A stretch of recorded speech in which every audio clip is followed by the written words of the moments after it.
Here we've got LG K61, and let me show you how to update applications on the following device.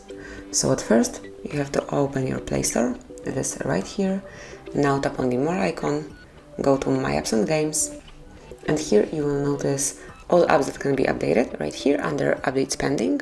And for example, if LG Think is about to be an update, just click on Update right next to its icon. But you can also update all apps that can be updated. Let me stop it by tapping on Update All. Then all updates pending will be performed. So this is it. We can wait a couple of seconds. At first, the latest version will be downloaded and then installed into your device's internal storage.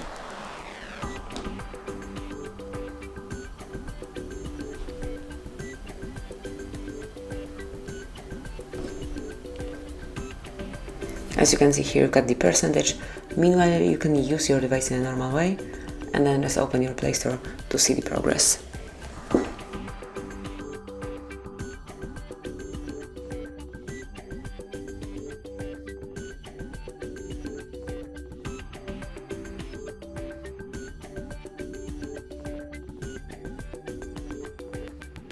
And that's it. As you can see, it has been done. So this is how you can update apps on your device in your LG K61. Thank you for watching. Please subscribe our channel and leave the thumbs up.